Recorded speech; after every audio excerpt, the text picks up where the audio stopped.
Bienvenue dans cette nouvelle édition du QG News. Voici les titres. Visite officielle du président Blaise Compaoré en Guinée. Le chef d'État burkinabé entame ce jeudi une visite de travail et d'amitié de 48 heures à Conakry. Attaque sur le mont Chambly en Tunisie, un acte qui a eu lieu presque un an jour pour jour après une embuscade tendue à des soldats tunisiens. Et puis la situation sécuritaire en Centrafrique reste préoccupante. En visite à Bangui, un représentant spécial de l'ONU a souligné l'engagement des Nations Unies dans le processus de paix. Le Burkina Faso et la Guinée consolident leurs relations, un programme qui comprend notamment une rencontre entre les présidents Blaise Compaoré et Alpha Condé. Au centre des débats, les avancées enregistrées dans la crise guinéenne, un dossier dans lequel le chef d'État burkinabé est également médiateur de la CEDEAO. Écoutons-le. Surtout une opportunité pour les deux pays qui ont des liens d'amitié, de fraternité très avancés, de pouvoir saisir cette opportunité pour construire des instruments qui vont nous permettre d'organiser notre coopération avec beaucoup plus de vigueur, beaucoup plus d'action qui favorise à la fois la construction de la stabilité, de la paix dans la sous-région, mais aussi qui permet à nos deux pays de mieux agir ensemble pour le développement surtout économique et social. Alors donc c'est avant tout ici une réunion de travail qui va donc nous permettre donc de créer cette possibilité, cette passerelle pour que nos deux communautés, burkinabé et guinéenne, puissent mieux coopérer surtout. Mise en place d'une commission mixte de coopération entre le Bénin et la Sierra Leone. Elle a été décidée suite à la visite du président sierra-léonais Ernest Bai Koroma à Cotonou les 15 et 16 juillet. Un plan qui prévoit notamment un partenariat dans le domaine minier. En Tunisie, une attaque terroriste sur le mont Chambly près de la frontière avec l'Algérie a fait au moins 14 morts et 20 blessés. L'annonce a été faite ce mercredi par le ministère tunisien de la Défense. Cet attentat est le plus lourd enregistré par l'armée depuis 1956. Anan Farou. C'est dans l'ouest du pays que les terroristes ont ciblé les militaires. L'assaut s'est déroulé sur le mont Chambly contre 2 postes de surveillance de l'armée vers 19h40 à l'heure de la rupture du jeûne du Ramadan. Selon le ministère de la Défense, l'assaut a été opéré à la mitrailleuse et au lance-roquettes. C'est le groupe terroriste Ansar al-Sharia qui sont en train de mener depuis avril 2013 une guerre terroriste contre l'État tunisien, qui sont à l'origine aussi de l'assassinat de Chokri Belaïd et Mohamed Brahmi, dirigeants du Front populaire, et qui sont à l'origine aussi du forfait, de la tuerie et de la décapitation après les avoir tués de 8 soldats l'année dernière. C'était le 18 Ramadan, comme hier, le 18 Ramadan.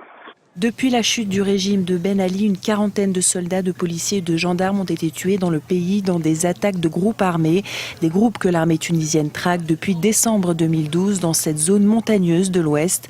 Les ramifications de ces groupes terroristes sont répertoriées sur une partie du continent. Ils sont au Mali, ils sont en Libye, ils sont en Tunisie, en Algérie. Géostratégiquement, ils sont implantés dans cette montagne. Et c'est le mont le plus haut de Tunisie, culminant à 1543 mètres d'altitude. Et donc ils sont implantés là-bas depuis 15 mois.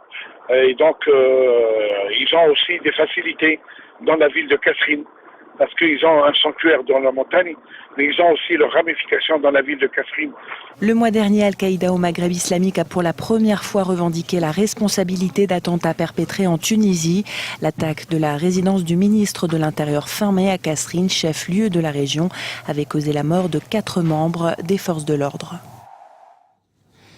La crise en Centrafrique prochainement évoquée à Brazzaville. Une feuille de route a été définie au préalable par les Nations Unies, une organisation qui salue le travail effectué à Bangui par les militaires de la MISCA notamment. Florencia Simporé.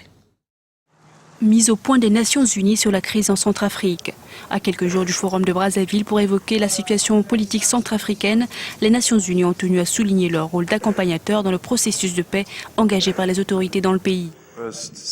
Tout d'abord, une feuille de route a été convenue pour entamer une première étape au forum de Brazzaville.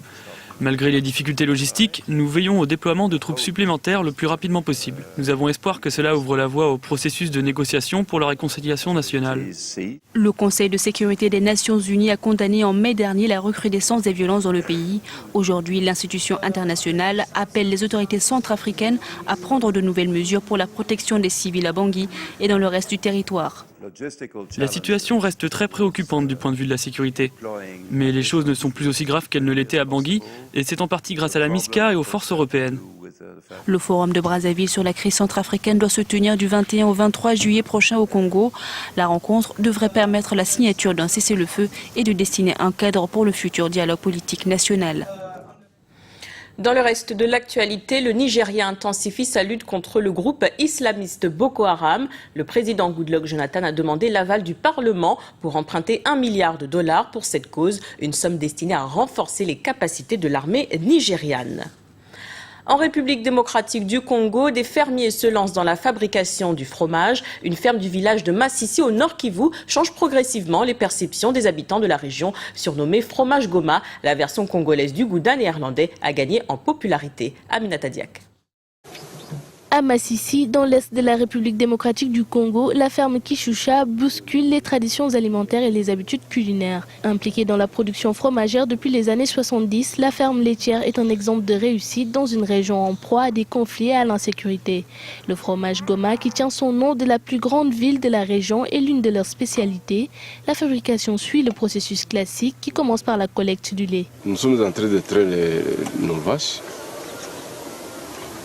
Bon, par après, on va transporter ce lait à la fromagerie. De là, on va commencer la fabrication du fromage. Le fromage de la ferme Kishusha est très apprécié dans la région. Au moins 300 kg de fromage sont produits par mois et vendus $3 le bloc. Notre fromage est préféré par les gens de Goma. Notre fromage est très apprécié des habitants de Goma. Sur les 300 morceaux de fromage que nous produisons, nous en vendons au moins 200 à Goma et certains vont aussi à Kinshasa. Notre fromage est très apprécié au niveau national. Donc, notre fromage est préféré au niveau national. Malgré cette belle réussite, lui, Rubonesha et ses employés sont souvent confrontés à l'insécurité permanente dans la région. Ils ont dû fuir à plusieurs reprises, abandonnant la production. Le grand problème que nous avons ici, c'est l'insécurité. Notre plus grand défi, c'est l'insécurité, parce que nous n'arrivons pas à travailler et parfois nous sommes même obligés de fuir. Et lorsque nous revenons, nous devons composer avec les conséquences du conflit et relancer la production. Les conséquences de ce trouble jouent sur notre production. Après son fromage similaire au gouda néerlandais, les responsables de l'exploitation voudraient produire d'autres types de fromages tels que le camembert et le parmigiano. Nous vous remercions pour votre fidélité. Dans un instant, une nouvelle édition de l'information sur Africa 24.